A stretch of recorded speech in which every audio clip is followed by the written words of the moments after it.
wabarakatuh.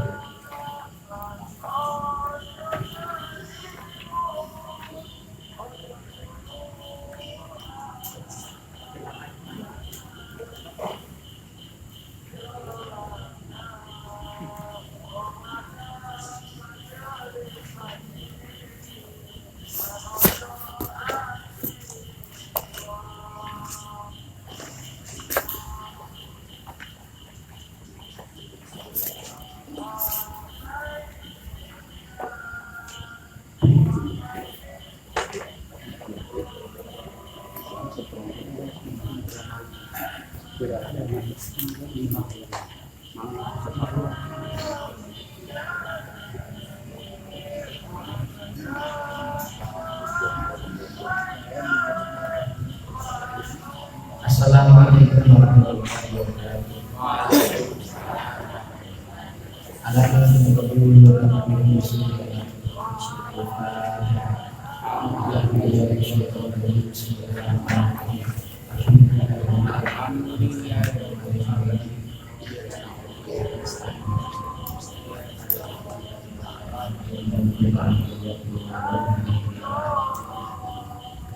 Bismillahirrahmanirrahim. Qala al-alif rahimahullah ta'ala wa nafa'ana bihi wa ulumihi fid dharain amin. Rabbana iftah bainana wa baina qawmina bil haqqi wa anta khairul fatihin. Subhanaka la ilma lana illa ma 'allamtana innaka antal 'alimul hakim. Rabbana waj'alna muslimin laka wa min dhurriyyatina ummatan muslimatan lak wa arina manasikana wa tub 'alaina innaka antat tawwabur rahim. Rabbi ij'alni muqimas sholati wa min dhurriyyati rabbana wa taqabbal du'a. Rabbana ighfir li wa li walidayya wa lil mu'minina yawma yaqumul hisab. Halaman 43, hadis yang ke 109. Ini masih seputar adab istinja. Bismillahirrahmanirrahim.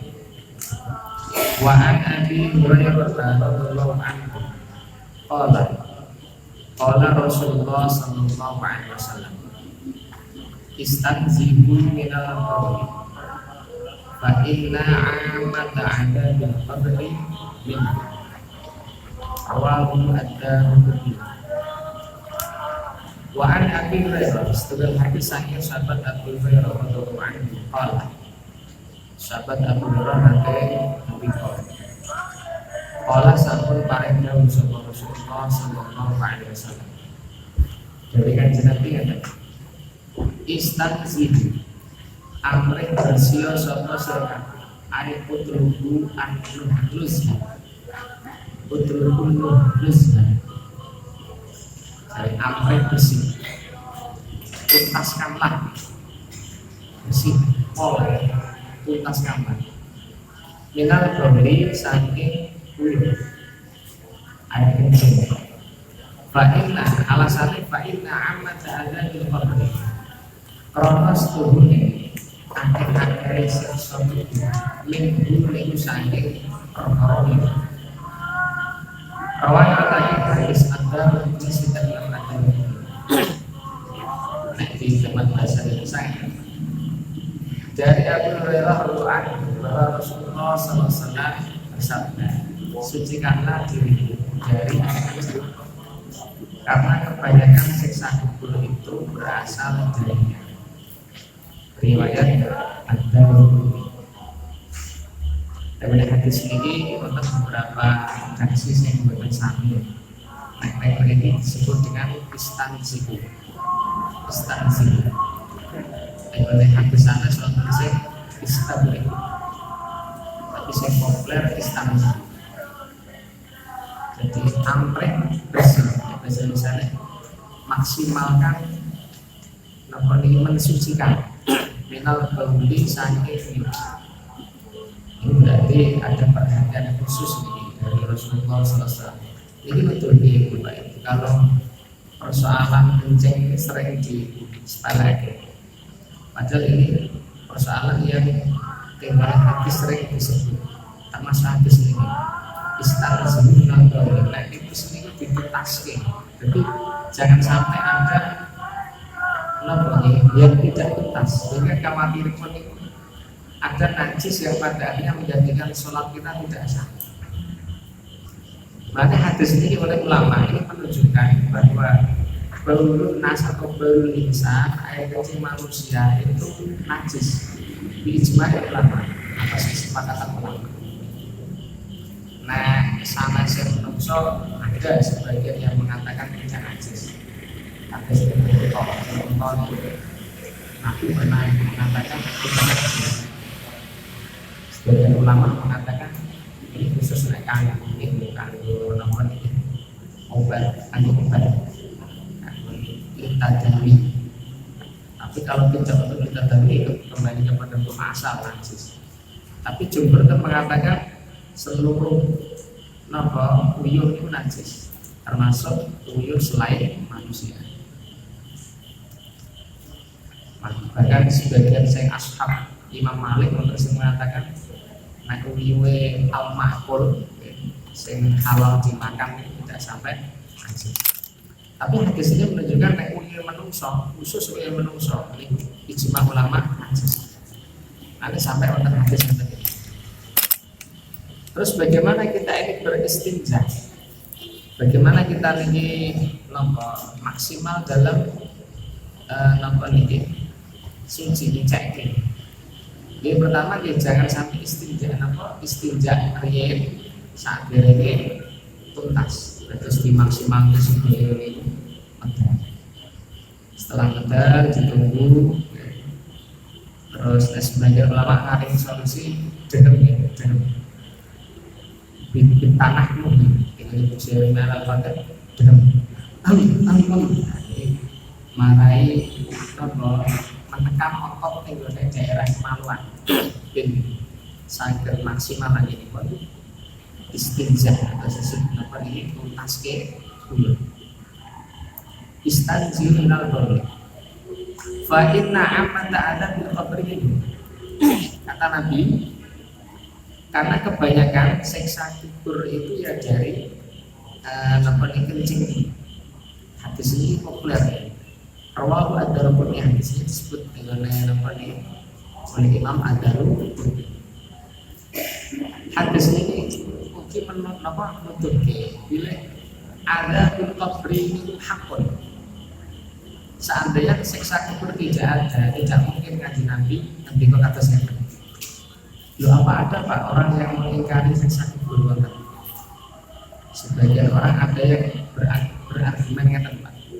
Secara logika dulu, loh, ini kan belum terjadi hari kiamat, belum ada peradilan akhirat, belum ada hisab, belum ada ampunan. Siapa yang nanti diampuni, dosa mana yang diampuni apa tidak, belum ada putusan. Kok tiba-tiba ada siksa? Ini gimana ini alasan sing dosa tak akui. Terus alasan yang kedua yang mereka sodorkan itu persoalan hadis yang membicarakan masalah bahwa siksa kubur itu menurut yang ingkar ini derajatnya bukan atas mutawatir hadis ahad. Tapi dua alasan yang tadi bisa kita ambil. Alasan pertama soal belum terjadi hisab ini hanya sekedar alasan takut. Kalau manusia banget, ya manusia tegone hukum di Indonesia contohnya dari wonten sidang polisi jaksa nahan kan sah-sah saja Pak. Ditahan setahun baru ada putusan. Tidak ada hukuman. Apalagi kelasnya Allah Subhanahu wa taala. Ini alasan logika. Jadi sah-sah saja. Allah memberikan hukuman kapan saja itu tidak harus menunggu yang hisab, tidak harus menunggu peradilan akhirat, terserah Allah hisab. Kemudian dari sisi hujah, keberadaan adab atau siksa kubur Anda berkobri berdasarkan hujah yang sangat kuat. Dari Quran ini sangat jelas, dari hadis yang sangat jelas. Teks Quran diantaranya dari surat Al-Ghafir ayat 46. Allah mengatakan tentang nasibe Fir'aun lan kawan-kawan Fir'aun. Annaru yu'raduna 'alaiha ghuduwwan wa 'ashiyyan wa yawma taqumu as-sa'ah adkhilu ala fir'auna asyaddal 'adzab. Quran. Ini dalil adanya siksa.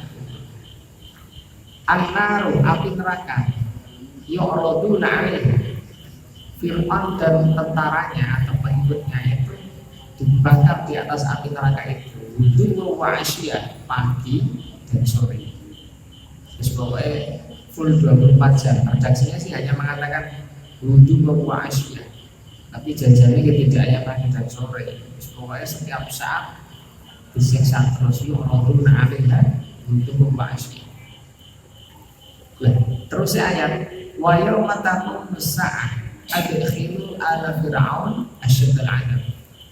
Wa yauma taqumu as-sa'ah, dan kelak di saat terjadi hari kiamat nanti Allah akan mengatakan adkhilu ala fir'aun asyaddal 'adzab. Masukkanlah ala fir'aun, pengikut-pengikut Fir'aun. Itu ini yang disebut hanya pengikutnya Fir'aun, tapi Fir'aun yang termasuk. Yang disebut tidak harus semuanya, majas ini. Adkhilu ala fir'aun ila asyaddil 'adzab. Masukkan Fir'aun dan kroni-kroninya di dalam siksa yang paling dahsyat. Coba ayat ini kan menunjukkan satu, Fir'aun itu sudah dibakar di api. Setelah itu baru wayang mataku mesah. Nah, setelah pada saat hari kiamat masukkan dia kepada siksa yang paling dahsyat. Ini betul ke anna yu'raduna 'alaiha ghuduwwan wa 'ashiyyan, itu berarti siksa yang terjadi sebelum hari kiamat. Nah, terus kalau kita lihat sejarah, kan betul-betul sejarah Pak ya, Fir'aun sama kronik-kroniknya disiksa Allah di dunia dengan dibakar kan tidak ada. Sejarah mencatat Fir'aun kami cilik sampai saat matinya itu tidak ada cerita dibakar oleh Allah, tidak ada. Siksanya tidak dia dibakar, tapi ditenggelamkan oleh Allah. Jadi sampai mati Fir'aun tidak ada kisah Fir'aun ini dibakar. Sementara ayat Quran mengatakan annaru yu'raduna 'alaiha ghuduwwan wa 'ashiyyan. Oh, ini berarti tidak lagi menceritakan tentang siksa kubur. Karena antara kehidupan dunia kemudian kehidupan akhirat itu setara saking hari kiamat. Itu berarti barzakh. Mana disebut alam barzakh? Karena alam yang memisah. Barzakh itu mana memisah antara alam dunia dan alam kubur. Ini Quran mana yang mengatur singkat dengan kuburan, mosok dengan kuburan kalau siksa kubur. Quran itu jelas. Terus hadisnya budi hadisnya lagi contohnya ini. Istanzilu minal bauli fa inna amata ada di qabri min. Jadi rawi ini kan belum ini Pak, buatan saya tegaknya Bukhari, Muslim, Sahih Bukhari, Sahih Muslim belum patah. Termasuk kalau kita perhatikan materi fikih sholat. Di dalam fikih sholat itu kan Nabi Sallallahu Alaihi Wasallam dalam Sahih Muslim. Idza faragha ahadukum min at-tasyahhudil akhir falyata'abbad billahi min arba'in. Ketika kalian ini rampung membaca tasyahud akhir dalam sholat, maka adalah minta perlindungan Allah dari 4 hal. Pertama, min ada di jahannam, dari siksanya jahanam. Yang kedua, min ada bil qabri, dari siksa. Yang ketiga, min fitnatil mahya wal mamat, dari fitnahnya hidup maupun fitnahnya mati. Yang terakhir, wa min syarri fitnatil masih dajjal, dan dari jeleknya fitnahnya dajjal. Hadisun sahih akhrajahu Muslim. Hadis ini sahih dalam Sahih Muslim. Lah hadis yang senada ini kata yang Bukhari dan Muslim bahwa sedaya kutubu sitah menyebut termasuk bacaan yang dibaca setelah tasyahud akhir, Allahumma inni a'udzubika min adzabi jahannam wa min adzabil qabr Min fitnatil mahya wal mamat wa min fitnatil wa min syarri fitnatil masiihid dajjal. Minimal ini, makanya jangan sampai habis tahiyat akhir kita tidak membaca doa. Biasanya saya isi berapa ya? Kenapa mengira ini? Bacaan simbol populer ya dibaca. Ini menunjukkan bahwa siksa kubur memang wonten. Jadi siksa kubur itu ya hanya bagi sekitar belakang. Jangan terus pilih lah Pak. Kalau ada orang mati tapi tidak dikubur terus berikut, berarti tidak ada siksa kubur. Mati di tangan ikan, mati terbakar, mati kubur. Itu cuma penyebutan ada di kubur oleh Nabi dalam berbagai hadisnya itu yang menunjukkan baliknya umumnya dia mau mati itu kan kamu. Tidak lama mati di tangan ikan tidak ada jasanya, terus sungai yang gede, terus siksa kuburan yang gede, orang di kuburan. Ini hanya gaya bahasa. Jadi sebenarnya siksa di alam barzakh. Jadi meskipun jasadnya ini hilang karena dimakan ikan, ya tetap tidak bisa lepas dari siksa itu. Soalnya pada masa Nabi ada yang diceritakan oleh Nabi, wonten tiyang liwat, kula nikah kan dosa mesti. Pesen karo keluargane kok nek anu di opo wae awakku. Biar apa? Biar selamat dari siksa kubur mangsa. Jadi meskipun kalian ini jasadnya dibakar jadi debu, tetap tidak akan lepas dari alam barzakh itu. Ini gini, istanzilu minal qabri fa inna amata ala di qabri min. Bahkan wonten bahwa hadis ingkang sangat terkenal Indonesia Muslim. Suatu saat Rasulullah Sallallahu Alaihi Wasallam itu melewati kuburan. Marra bi qabri qala inna ma yu'adzabani wa ma yu'adzabani fi kabir amma ahaduma fakana la yastabri'u minal qawl wa ammal akharu kana yamshi bin namimah. Nabi itu nate kali sahabat melewati di antara dua kuburan. Marra bi qabri. Sebagai melewati dua kuburan ya, dua kuburan. Dan terus Nabi berhenti. Terus Nabi mengatakan innahuma la yu'adzabani. Sungguh dua kuburan ini segi ahli kuburnya ini sedang disiksa. Innahuma la yu'adzabani. Terus kata Nabi, wa ma yu'adzabani fi kabirin. Dua orang ahli kubur ini tidak disiksa karena melakukan dosa besar. Yang satu apa? Yang satu la yastabi'u minal qawli, tidak menuntaskan saat kencing. Nah, dengan hadis Bulughul Maram la yastanziru ya, misalnya istanziru ya. Apa maksimal dalam membersihkan istanziru. Tapi nek la yastabi'u biasanya mana Pak? Dari kata beri, itu ya bersih sami. La yastabi'u minal. Terus yang setengah itu nek pipis dua nate tuntas, artinya masih ada nomor itu ainun najasa tapi tidak maksimal dalam bersihkan, ada kesengajaan orang itu dan akhirnya dijadikan selalu bermasalah. Yang kedua, karena yang bin namimah, yang baik itu senengannya namimah. Namimah itu aduan. Yang tadi kita coba yang aduan, yang memberi aduan ini itu saja atau dosa gede Pak? Kalau kita lihat hadis ini, innahuma la yu'adzabani wa ma yu'adzabani fi kabirin. Dua orang itu disiksa di kuburannya bukan sebab dosa besar. Jadi secara zahir hadis ini menyatakan dua jenis dosa ini bukan dosa besar. Siji naik mudah bentas sehingga ada najis. Kemudian yang kedua namimah itu. Mungkin awak jelek memahami, oke lah saya tidak tuntas nopo kencing dosa cilik kan, tapi sing nama ya dosa gede. Tapi kenapa oleh Nabi disebut dosa kecil? Dan ulama mengatakan itu cuma gaya bahasa kan Nabi. Aslinya ya gede, cuma gandeng sering dilakukan orang akhirnya disibir Nabi kalau dosa cilik gitu. Tetapi ada sebagian ulama yang memahami hadis ini secara tekstual apa adanya. Ya rasa ditakwil-takwil kayak kae. Jadi ketika Nabi mengatakan dosa cilik, ya wis cilik gitu aja. Boleh nami main, utawi napa la yastabiqu minal. Jadi ulama itu dalam menyatakan dua dosa ini dosa gede apa cilik ngeten iki sampai banyak khilaf masalahnya.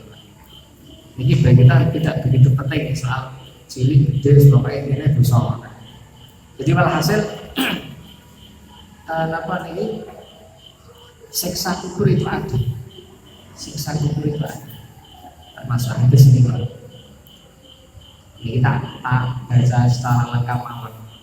Pada saat Nabi ini mirsani ada ahli kubur disiksa. Akhirnya Nabi terus mendet pelepah kurma.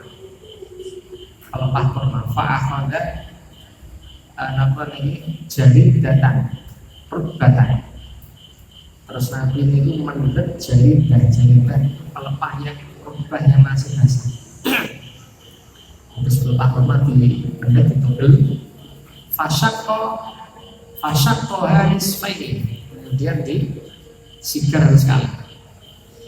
Terus fa'roza bihi fa'roza ala kulli hadid wahdatan. Ala kulli qabrin wahdatan.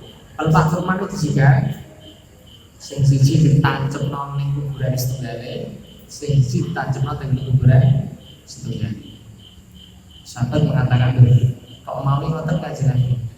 Kata Nabi, la'allallah ayyukhaffifa 'adabahuma malam taibasa.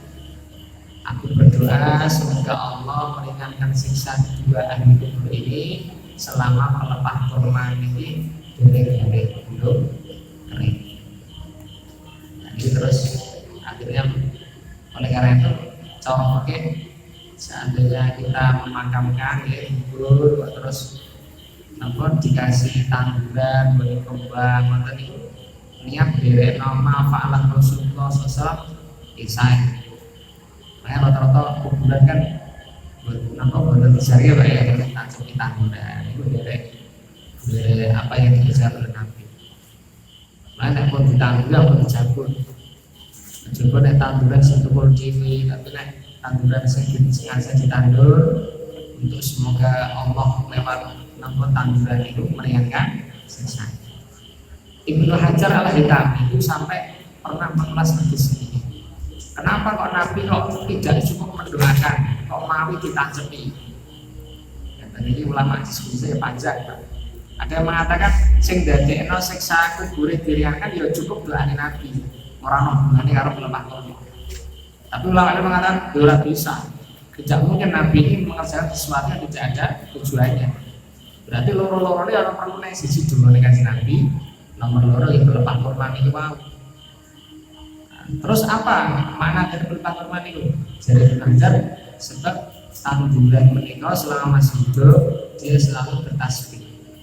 Yusabbihulillah ma fis samawati wa ma fil ardh. Terus apa-apa yang ada di muka bumi termasuk tanduran itu tasbih. Makanya tasbih tanduran itu harapannya bisa meringankan siksa. Terus akhirnya Ibnu Hajar mengatakan lalu tasbihnya tanduran baik bisa memberi manfaat pada ahli kubur, apalagi qiraatul Qur'annya singkalah. Nah ini karena kita kalau nopo bacaan Quran bisa memberi manfaat pada ahli kubur itu justru Ibnu Hajar al-Haytami Sa'alih pula al-Haytami itu mengambil istidlal dari hadis ini. Bon, ini maksud dengan istansi minal qabri fa inna ammat azabil qabri min. Nanti sing benar ini pertama ampun ngatos ingkar dengan akhirnya siksa. Yang kedua Nah, nonton ini pipis kudunya hati-hati. Mana bapak yang pertama masuk kamar mandi pakai celana ini copot ya, copot channel ini jadi apa pipis. Nah, pas sesuci minggu ini nyipratnya hanya sekedar ditekuk-tekan dengkul lagi ya, kemungkinan sakit nyiprat. Walil Hakim, dan menurut riwayatnya Imam Hakim, aktaru adzabil qabri minal qabri, paling banyak siksa kubur minal qabri itu dari kencing. Timbul pertanyaan yang tepat, loh kenapa kok sampai kenapa ya masalah pipis kok menjadikan siksa kubur? Apa tidak ada dosa-dosa lain ya, sing dadoske napa niki sing dadosno siksa kubur?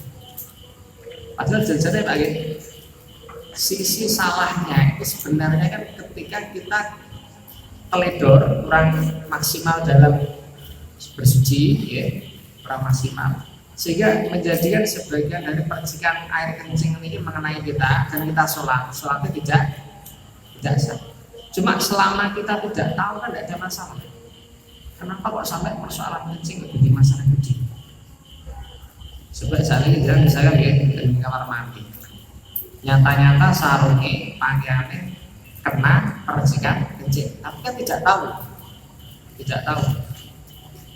Lah, selama kita tidak tahu, ya sudah, sholat kita sah. Cuma sisi kelirunya itu ketika sejak awal kita tidak hati-hati. Nah ini loh, sejak awal kita tidak hati-hati, akhirnya pun terkena najis. Nah, ini bermasalah. Karena dalam kasus ketika ada orang puasa, kok yang baik kamu berkumpul tanpa sengaja, ada sebagian air yang masuk ke tenggorokan tanpa sengaja. Nah, ini puasanya betul batal. Atau tiang kondisi puasa siang hari bulan Ramadan misalnya kondisi puasa, dia mandi, kemudian ada sebagian air yang masuk ke lubang telinga bagian dalam. Selama dia tidak sengaja tidak ada masalah. Tetapi ini tidak berlaku bagi orang yang kondisi puasa kok malah mandi di kolam renang, jegur silam. Ngerti senajan dia baik, aku hati-hati cuma ada orang mandi masuk ke telinga. Ngerti kok begitu masuk meskipun tidak sengaja puasa batal. Jadi bodoh-bodoh banyak melepuh kuping ini naik kasus mandi tidak batal. Tapi naik kasusnya itu diawali dengan seluruh nomor itu selibon ya, kolam renang batal meskipun dia tidak sengaja. Begitupun persoalan ini, kalau dia ini sudah hati-hati, terus dituntas dicadar sudah hati-hati, kok masih kena kencing, tidak ada masalah. Tapi kalau sejak awal dia ini memang tidak layas tanzilu, layas tabriu, kok ternyata kena kencing, nah ini bermasalah. Senajan cara fikih niku selama dia tidak tetap sah, cara hukum tetap sah. Tapi di hadapan Allah kalau setarnya itu memang dia tidak hati-hati dalam hal kencing, sholatnya bermasalah. Dan ini perlu lo tegaskan masalah ini, masalah hukumnya mereka. Sekarang persoalannya lagi begini. Lo tertarik karena pernyataan Ibnu Qayyim. Imam Ibnu Qayyim dalam kitab Zadul Ma'ad itu membagi asbabu adzabil qabri menjadi dua bagian. Yang pertama itu al-asbab ingkang mujmalah, sebab yang secara global. Nah, penyebab secara global ya sebetulnya dosa. Semua dosa yang tidak diampuni Allah itu penyebab siksa kubur. Tetapi dalam beberapa teks hadis itu ada asbab yang mufassalah. Asbab yang mufassalah yang bentuknya itu dirinci. Makanya di antara ini apa nih al-baul, orang yang tidak jelas dalam tipis, jadi nanti penyebab sakit kubur. Kemudian ada lagi niyahah atau al-buka alal mayit, nangisi mayit itu menyebabkan mayit ini disiksa. Cuma kata Pak, kamu salah paham. Ketika ada orang yang hidup kemudian menangisi mayit yang meninggal, nangis tok itu bukan maksiat. Soalnya pada saat Nabi Sallallahu Alaihi Wasallam ditinggal situ putranya gak Nabi nangis sampai Abdurrahman bin Auf takut, ya Rasulullah mahadidumu, ini air mata apa? Nabi mengatakan ini dulu rahmah, ini adalah air mata kasih sayang ayah kepada anak. Ini tidak apa-apa. Yang tidak boleh itu nangis yang terlalu sampai gembor-gembor, sampai kusar-kusar lagi. Nangis saya sebenarnya tapi sampai terlalu teriak-teriak, malah kadang-kadang sampai ditampar pipinya, disobek bajunya. Ini di daerah Jawa bukan batas ya, tapi zaman cilik itu masih kata praktek, tapi saat ini bukan batas. Tapi daerah luar Jawa ini ada beberapa suku yang menjadi tradisi, bahkan naik motor bukan patut, bahkan satu persatu menangisi, ditampar pipinya sampai dijeduk tembok saat terusnya. Ini niatnya ini tidak boleh. Lah, yang menjadikan mayat disiksa kata Imam Ghazali di dalam kitab Ihya. Pulau nukil pendapat Imam Ghazali di dalam kitab Ihya. Jadi hadis yang mengatakan tangisnya orang yang hidup menangisi kematian si mayat ini menjadikan mayat disiksa, itu kalau memang mayat ini wasiat agar ditangisi pada saat dia meninggal. Ini Pak, besok nak ngurano sama nangis kabeh ya seru ya. Kalau sampai dituruti, ini mayat ada sisa khusus nih. Hadis ini statusnya warna-warni, tapi ala fardi qabulihi atau ala fardi sihatihi itu maknanya ngoten iki. Tetapi nek sekedar kalau dia tidak masalah apa-apa nggih mboten kena dampak. Kata Imam Ghazali, wala taziru waziratu wizra. Masa ana wong disiksa sebab salah wong liya. Makanya orang mayat disiksa goro-goro niahannya orang lain tidak melas mayat ya, itu bukan kesalahan dia. Makanya hadis yang dibicarakan tentang itu diarahkan ketika ada wasiat.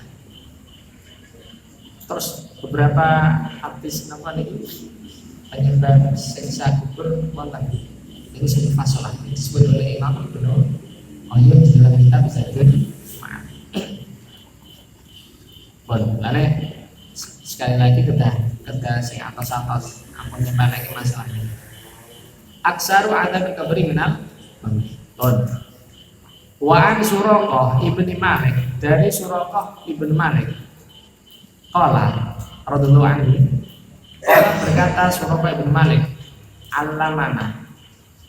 Allama mulang na ing kita sapa Rasulullah sallallahu alaihi wasallam fil khala'i ing dalam kamar mandi. Napa sing dilarang Kanjeng Nabi? Anak kuda. Yen to nunggu sapa kita al yusra ing atase sikil kiri, wanan sibalan disikna sapa kita al yumna ing sikil kanan. Rawahu al-Baihaqi bisa lanjut dhaif. Dari Suraqah bin Malik radhiyallahu anhu berkata, Rasulullah SAW mengajari kami tentang cara buang air besar, yaitu agar kami duduk di atas kaki kiri dan merentangkan kaki kanan. Jadi kaki ini dulu adalah pas sebentar Pak. Kalau kemarin contoh angel. Tapi sakit digambarkan ya. Ini berlaku tenggone buang air besar sekaligus buang air kecil. Kemudian angel.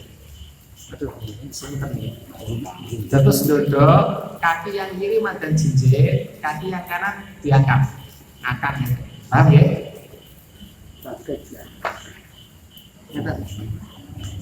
Paham ya? Jadi ngeten. Saged kaki ini ngeten. Tapi beban tubuh niki disandarke tenggone kaki kiri. Kaki kanan ngeten.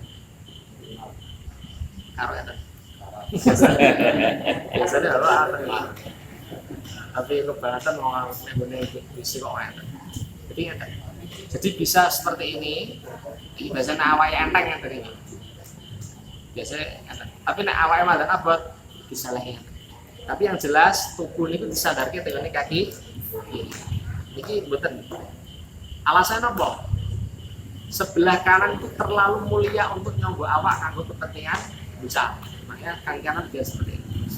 Alasan kedua, dia tuntas karena posisi usus kecil, usus bisa apa? Posisi maidah, pencernaan itu ada di sebelah jinjit angsal, nyata angsal. Ulangi Pak. Jinjit nyata ini angsal. Biasanya naik buang air kecil jinjit kan nggak lama. Naik buang air besar matanya. Nah biasanya awak jelek kan duduk biasa oke. Dan saya loh, naik besar buang air besar ya. Tapi janjinya jari kerja Nabi mantannya merah.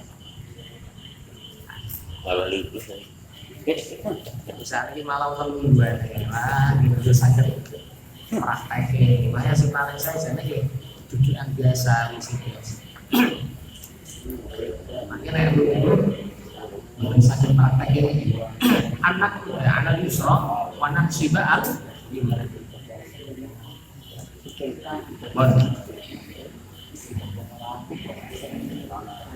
Hadis yang nomor 112.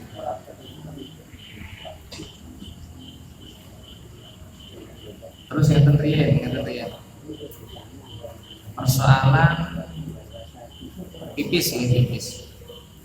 Kalau kita lihat hadis ini kan tidak berlaku untuk buang air besar, sudah berlaku untuk buang air kecil. Tapi yang sering kadang-kadang buang air kecil dengan posisi berdiri Pak.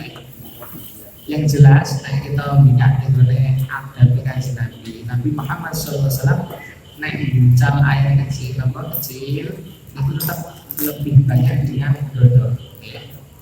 Nakudu dodol. Betul terus kajian Nabi dengan berdiri. Meskipun ada beberapa riwayat Nabi pernah buang air kecil berdiri. Konten Pak.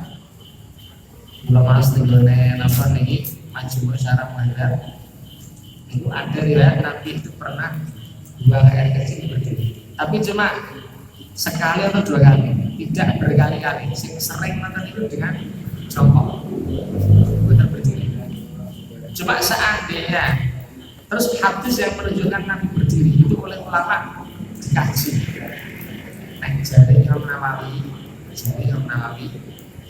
Jadi Nabi berdiri itu karena pada saat itu kondisinya tidak memungkinkan.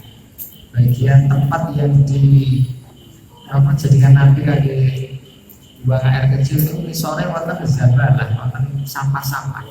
Yang dikhawatirkan nanti justru akan terkena najis di bawahnya nih. Terus Nabi mengambil posisi berdiri. Makanya seandainya wonten yang pipis dan berdiri itu tidak sampai haram karena Nabi pernah melakukan, tapi juga tidak sampai makruh. Ini cara filosofi. Cuma cukup khilaful aula, melayani sing luwih sae. Khilaful aula. Di samping kalian ini Pak, bucal dan posisi jongkok. Untuk itu ulama mengatakan juga tidak sampai wajib, ya tidak sampai sunnah, cuma sing aulah, sing apik ngoten itu. Soalnya itu manfaalahu Rasulullah SAW. Jadi hubungannya itu antara sunnah dengan aulah itu. Nah, terus saya berdiri, kalau sampai dia ini berdiri khilaful aulah, meninggalkan yang lebih utama, karena yang utama itu adalah melakukan ulangan-ulangan tempat pipis yang paling bagus kamar mandi Pak. Wonten baikku kamar mandi, wonten pintu tutup. Wonten ora kok ngadeg, wis ngadeg ora ono pintune. Niku pelanggarannya kalih. Satu, karena menjadikan orang yang buang air kecil terpaksa berdiri karena memang posisinya harus berdiri. Ini sudah tidak sesuai dengan agama Nabi. Saya nomor kali buka aurat karena bagaimana juga tetap sebagian aurat terbuka dan tidak ada satir. Buka aurat kasful aurat. Saya nomor 3 tidak ada unsur istitar nutup. Ini tidak ada unsur istitar. Padahal teguhnya hadis ini dibahas Nabi ini baik buang air besar, buang air kecil ini yastatiru an a'yunin nas. Nabi itu menutup diri jadi dari mata manusia. Sampai sahabat sing berekno khidmah tinggone sesuci ngaji Nabi seperti Anas bin Malik sampai tidak tahu Nabi hujannya sebelah ndi. Terus posisinya bagaimana? Karena menutup. Pokoknya sing paling saya memang tempat kamar mandi ulah kontak pintunya itu paling saya. Kurang kos ngadeg terus angel dipraktek ya Pak. Kalau naik motor motor terus seperti ini aneh. Kita berbayar buka dari cuma lempok kan. Pernah mesin dari motor itu bisa nyusun motor itu tahu tak penting ngantri. Ada apa? Awalnya sampai mulut yang macet, yang limo misalnya, ini ngantri ya. Bagian belakang terpaksa aurat ini. Ini tidak bagus, tidak sesuai dengan adab kolak, tidak sesuai dengan adab kolak. Kamar mandi yang diandai oleh adab Kanjeng Nabi Muhammad SAW. Wa an Isa ibni Yazdad, dari Isa bin Yazdad, an Abi dari bapaknya. Qala berkata Isa bin Yazdad, qala Rasulullah sallallahu alaihi wasallam, idza bala ahadukum falyaksur dzakarahu thalatha marrat. Idza bala ahadukum, ketika salah, idza bala ing nalikane nguyuh ahadukum sapa salah sing ora kabeh. Falyaksur nopo becik mulut dzakarahu ing dzakare thalatha marrat kelawan telu pira-pira amal. Awal latih hadis Ibnu Majah, Ibnu Majah, tapi bisa nanti dhaifin dengan sanad yang baik. Ini wonten cara pipis malih disebut di dalam Sunan Ibnu Majah. Ketika Kanjeng Nabi, idza balahadukum falyansur dzakaru salasa marat. Ketika kalian ini salah kalian ini buang air kecil, saya belum nyampe hadis sudah Pak. Falyansur dzakaru diurut dakarnya 3 kali. Jadi artinya misalnya selang yang ada di dakar, jalan air kencing itu kan kadang-kadang masih ada airnya. Makanya sebelum diistinjai diurut seret. Itu sampai benar-benar bersih dari air kencing. Ini kisah saya Pak. Terus timbul pertanyaannya tuh, mau ini bahas oke. Bulugul Maram itu kan hadis hukum, jadi baru juga harus hukumnya itu harus dijelaskan. Wajib, nopo sunnah, nopo sekedar adab. Dan ini oleh ulama dibahas karena ini Bulugul Maram itu biasanya bahasa fikih. Setiap hadis harus memunculkan hukum. Itu turutannya kan. Lah, nek cara fikih Syafi'i hadis ini senajan bisa nanti dhaifin, tetap sakit diamalkan. Karena ini tidak bicara al halal al haram, bicara adab. Ketika Nabi mengatakan ya diurut, ngoten iya pun diikuti. Semoga apa sing diaran Nabi meskipun hadisnya tidak sampai derajat sahih, dhaif ini kan ngapain? Dhaif ini bukan kok terus sama dengan hadis maudhu palsu yang buatan. Itu bukan berarti tidak bisa dipakai, sakit. Cuma yang penting ojo diikhlaskan. Terus tanpa ini secara umum tidak nabrak dengan kaidah umum, kaidah hadis sahih semua. Ketentuan masalah ini kata dibicarakan ulama hadis, tapi yang jelas asal di dalam fadhailul amal hadis dhaif sakit ini.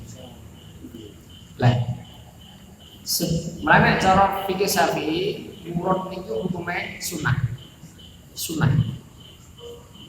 mustahab disunahkan. Lah sebagian ashab saya Syafi'i kali Ahmad bin Hanbal ada yang mengatakan tidak sampai derajat sunnah, tapi hanya sekedar aula sebaiknya api ini adab. Tapi wonten Pak ulama sing kenceng babagan hadis. Belum malas lampun ini saranipun Bulugul Maram itu ada di antara ulama hadis Imam Ibnu Qayyim terus Imam Ibnu Taimiyah dan sebagian ulama sanes sing boten saged napi hadis ini sampai mengatakan di dalam persoalan kencing tidak usah mengamalkan hadis ini. hadis ini tidak bisa dipakai. Jadi apa ini la aslalahu, orang ada sare hadis yang disebut oleh Imam Ibnu Hajar Al-Asqalani dalam Bulughul Maram ini boleh tompo. Makanya sebagian ashab Ahmad bin Hambal, Saleh Ibnu Taimiyah, kali Ibnu Qayyim itu condong dengan mazhab Hambali. Dan itu mengatakan tidak ada anjuran ini, tidak sampai disunahkan, bahkan tidak sampai dianjurkan. Bahkan menurut Ibnu Qayyim termasuk ta'amuk fiddin, termasuk min ahlil waswas. Maksudnya apa? Min ahlil waswas. Maksudnya uyah terus ditokno wis entek yo wis kok lerang mami mulut ngoten iki Pak. Ini malah jadi dia termasuk waswas. Malah ada satu kaidah yang cara yang menarik. Al-baul al-laban. Idza tahu qarra wa idza halal tahu darra. Ini ungkapan orang Arab. Air kencing itu seperti air susunya hewan. Ketika engkau biarkan, dia akan tetap di situ, tidak akan keluar. Tetapi ketika engkau perah, nah, baru dia akan keluar. Mana yang gerobok deno ya metu, nek orang ngeden kagungnya ya orang bakal metu. Jadi salah satu turut iki jare apa iki Ibnu Qayyim. Kadang-kadang kudu piye Pak, ngene. Kajian ulama ini bahas ini dawa masalah dimulot atau orang itu. Tetapi justru nek kula tingali ini ketelitiannya Imam Syafi'i di antaranya. Ketika dikatakan al-baulu kalaban, air kencing itu seperti apa tadi air susunya hewan. Kalau dibiarkan tertahan, kalau diurut malah dia akan keluar. Ini malah detik hujan. Maka berhubung bisa diurut, ya urut biar keluar, terus bisa yastanzi, bisa yastabi, malah mau kena pahaman. Mulane ulama ini ya luar biasa. Bodoh-bodoh hadis suci pahamannya gitu. Ya wallahu alam. Tapi dalam persoalan apa nih? Persoalan suci itu mana yang lebih mubalaghah, luwih nemen niku sing lang ikhtiar. Ane ini diikuti mawon. Apalagi sekelas Imam Ibnu Hajar Al-Asqalani sing gadah Bulughul Maram iki sultan hadis. Rajanya ahli hadis. Itu mawon memasukkan persoalan ini dengan hadis Bulughul Maram. Pun wa ani bin Abbas setunggal hadis saya sahabat Abdullah bin Abbas radhiyallahu anhu. Anna Nabi sallallahu alaihi wasallam sa'ala ahla Kuba. Nabi nanti tangan datang ahli Kuba, penduduk Kuba, yang sing cakep kalian sing Kuba. Kuba itu daerah di Madinah, jaraknya sekitar 3 km dari Madinah. Jadi betul patos tepi Pak ya. Jalan kaki 3 kilo kan paling mriki pundi. Bumen ya. Alon-alon ya. Kalau paling 2 kilo Pak ya. Kurang atau sedikit. Berarti sampai pasar. Ibu perintah sahabat. Siti banyak rantai ya. Jadi tepi saya buat patos tepi. Tepi ini Kuba. Lah Nabi niku nate tanglet kalih ahli Kuba. Faqalu inna salam takut sapa Kanjeng Nabi Muhammad sallallahu ahli Kuba ibane penduduk Kuba. Faqalu terus berdua mengatakan inna nusbiul hijarah alma. Inna satamne kita nusbiku menika ngeputno nyambung al-hijarah ta ing watu alma ing kae. Nah, terjemahipun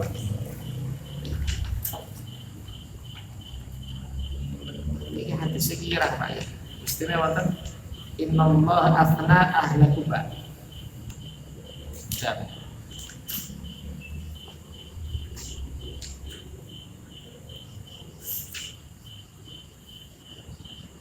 Ani bin Abbas radhiyallahu anhu anna Nabi sallallahu sa'ala ahla Kuba Faqala innallaha yufni alaikum. Faqalu inna nutsbi'ul hijarah bil ma'. Nabi ini nate berkata kepada ahli Kuba, innallaha sesungguhnya Allah yufni memuji alaikum kepada kalian. Faqalu, terus mereka menjawab inna nutsbi'ul hijarah bil ma'. Maksudnya kan Pak,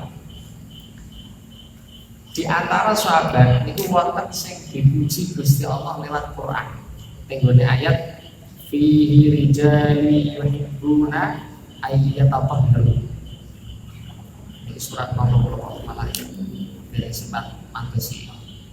Di dalam Quran wonten ayat fihi rijalun yuhibbuna ayyatatahharu. Di antara umat Muhammad itu ada rijalun, lelaki-lelaki yang yuhibbuna, senang ayyatatahharu, bersuci. Lah ini oleh Nabi, Nabi penerima wahyu terus paling paham sih dimaksud ini ahli Kuba. Jadi pada masa Nabi dari sekian sahabat sih paling benar oleh sesuci, paling hati-hati oleh sesuci bertoharoh itu ahli Kuba. Makanya terus Nabi tanya, Allah kok sampai uji gue ini termasuk kaum sing nopo nggih sesucinya bagus. Apa yang kalian kerjakan? Terus faqalu ahli Kuba jawab inna nutsbi'ul hijarah bil ma'. Kita ini naik bencal, naik istinja selalu mengawali dengan batu, setelah itu baru dengan air. Nah ini Pak. Jadi misalkan ini buang air besar, kita ini buatan kok langsung sewa bentuk banyu buatan, tapi bentuk waktu sih. Nah kalau saat ini bentuk tisu sih, dan bentuk tisu, banyu itu disambung dengan air. Repot nomor tempat. Oh Pak, lemak kok nih. Mau mudah terus lo dipuji Gusti Allah gitu Pak, dipuji Gusti Allah. Fihi rijalun yuhibbuna ayyatatahharu. Di antara umat Kanjeng Nabi ana kaum sing seneng sesuci, seneng toharoh. Terus dijelaskan Nabi, hum ahlu Kuba. Terus takoke, kowe piye kok nate dipuji Gusti? Nggih, wong kula niku nek istinja selalu mengawali dengan batu, setelah batu baru dengan air. Mulane akhirnya terus dari hadis ini di dalam fikih Syafi'i, fikih Ahmad bin Hanbal itu terus dirumuskan istinja yang paling sae itu pertama diawali dengan batu atau sejenisnya, benda padat yang sakit menghilangkan cairan. Nah, kalau saat ini tisu. Soalnya di zaman saat ini paper atau batu ya. Nah, repot Pak ya. Waktu ini waktu sih kayak wopo, beli waktu cor-coran malah dicat kabel ya. Nah, akhirnya waktu ini susah. Kayak waktu zaman ini kan alami-alami, bener-bener waktu ini alami. Jadi saat ini orang waktu pecah dulu. Percaya malah landep malah bahaya, licin tajam. Tisu lah tisu. Karena hijarah niku yuzilu ainan najasa, menghilangkan aine najis. Sementara air ini yuzilu ataron najasa, menghilangkan bekasnya najis. Lalu saya betul waktu atau tisu dan itu terus disambung betul. Lah sunah saya ngeten iki kalau dipak lagi Pak. Wajah-wajah hadis. Insya Allah ya. Saat dunia misal satu tisu, tapi tisu kamar mandi atau tisu sing make upan ibu-ibu. Tisu berarti terus disambut dengan itu semuanya afdol. Atau boleh salah satunya tisu tok aksal, meskipun ada air tisu tok. Nah terus bekasnya gimana Pak? Di dalam persoalan istinja dengan batu itu memang hanya menghilangkan air najasa. Asar dari najas tidak hilang, tetapi asar itu dimaafkan. Dan kondisi ini tidak harus dulu ketika tidak ada air. Senajan banyu warna, dengan istinja pakai tisu, meskipun bekasnya masih ada, tidak masalah. Karena mahal istijmar, cara pakai itu maaf. Tempat istijmar, tempat habis dipeper dengan batu itu maaf. atau hanya satu banyu-banyu tok, nah, seperti yang kita lakukan. Tapi yang paling saya ini katus ahli kubah. Inna nisful hijarah bilma.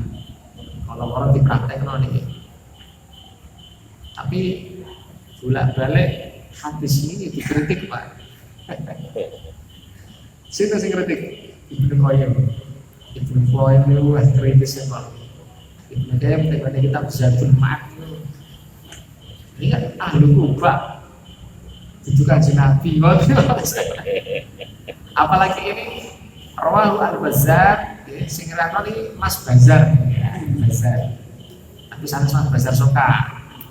Bazar perawi hadis. Di sana itu dhaif dengan sanad yang dhaif. Dengan sanad dhaif. Mana ini sakit dados ditenam. Ketika Ibnu Hajar Al-Asqalani di dalam Bulughul Maram kok menyebut di sanad dhaifin, ini berarti dia mengakui ada perbedaan pandangan dengan masalah ini. Di sanad dhaifin. Wa asluhu fi Abi Dawud. Nah, Kanjeng Nabi itu tidak seperti itu. Nabi wis bani tok untuk pakar-pakar tok kok mau loro-loro itu termasuk ahli waswas. Karena kalau kita ini dengan batunya sudah syariat membolehkan batunya sudah titik. Ora usah mau dikasih air kok koyo-koyo kita tidak menganggap ada yang batu. Ini min ahli waswas kata Ibnu Qayyim. Dengan kita bisa dimaaf. Kalau saat ini ada jadwal ngaji kita bisa dimaaf, tapi belum bukaan dari kitab itu. Tapi kalau aku untuk bocoran sedikit, terus di Sarai Marom itu diantara yang berpendapat seperti Ibnu Qayyim. Cara Ibnu Qayyim ya sudah hanya ada dua cara. Kalau batu tok, kalau air tok. Rasa lorong ini dipraktekkan. Terus itu Pak. Tetapi nek ditinggali hadis ini, bagaimanapun juga ahli kubah itu dipuji oleh Allah dan ditanyakan oleh Nabi, ada klarifikasi dari Nabi, ternyata prakteknya ngoten niku. Maka cara pikir Syafi'i tetap sing paling saya nggih niku paper dan itu terus dengan ucap. Kenapa ini dengan istilah dengan air. Kalau tertarik dengan masalah kubah Pak. Masjid yang pertama kali dibangun Nabi itu masjid di Kubah. Saking hebatnya masjid Kubah sampai tiang di Madinah itu jangan sampai tidak melaksanakan sholat sunnah di masjid Kubah. Sholat di masjid Kubah itu ganjarannya podo karo umroh. Lalu nek wonten yang umroh sampai orang dihampir mau dengan masjid Kubah keliru besar nek bukan. Napa nek itu wajib ini Kubah. Hebat lagi kalau bisa sampai diubah hari Sabtu. Kok larang Sabtu Pak? Sebab ma fa'alahu Rasulullah sallallahu alaihi wasallam ini sing dilampirkan Nabi. Hadis sahih dari Bukhari. Bila Ibnu Umar itu setiap hari Sabtu selalu berjalan dari rumahnya ke masjid untuk sholat. Dan itu balik mana? Kita kali, kowe dari masjid itu pada masjid Kubah sholat nopo. Hakada Rasulullah sallallahu alaihi wasallam. Ini Kanjeng Nabi setiap hari Sabtu pasti ada ke masjid Kubah sholat dan ini pondok mani hadis sahih mani dino setu jadwal ke masjid Kubah. Terus yang nomor kali ini tertarik masjid Kubah ini masjid yang didamel Kanjeng Nabi dan mihrabnya itu yang menentukan Rasulullah SAW. Tapi sing aneh arah kiblatnya masjid Kubah itu nek diukur dengan teknologi sekarang itu melenceng dari dinding Ka'bah sejauh 46 km. Atau benar Pak? Padahal Madinah Mekah kan bener tebing paling orang 100 kilo. Apa mereka kebumen Mekah dan Domani. Masjid Kubah ini yang menentukan arah kiblat Rasulullah. Tapi ternyata dicek saat ini arahnya benar pas di Ka'bah. Mulai ini dari hujah. Cara pikir itu yang sholat betul ditutup untuk pas di Ka'bah. Seandainya kok nampak ini wajib, seandainya wajib, mestinya arah masjid Kubah berubah. Tapi kalau orang wani-wani berubah arah masjid Kubah kafir, karena dia sama dengan merubah apa yang telah ditetapkan oleh Rasulullah SAW. Nek Masjid Nabawi melencengi apa lagi? Masjid Nabawi petang puluh, namun nek Masjid Nabawi sekitar 23 km. Nah, nek masalahnya tadi itu bisa terlalu. Jadi yang penting sholat itu madep ke salah satu arah di mana ada Ka'bah ada di situ, menghadap jihad. Jadi kurang sedikit sebenarnya. Ini dia tentang masalah khutbah. Oh tambah sedikit ini. Wa ani bin Abbas radhiyallahu anhu. Sama ini. Hadis yang 114. Wa aslu dan asal dari hadis ini di Abi Dawud ada dalam Abi ini. Wasohahu dan menghubungi menilai sahih bukan hadis ini hadisnya lain hadis ini min hadis Abi Hurairah ini ijma. Makanya ini memang karena belajar sanadnya hadis ini ada yang menilai dhaif, makanya ulama ada perbedaan cara makna. Tetapi dari sekian pendapat hampir mayoritas jumhur madzhab 4 ini ya tetap mengiktibar hadis ini.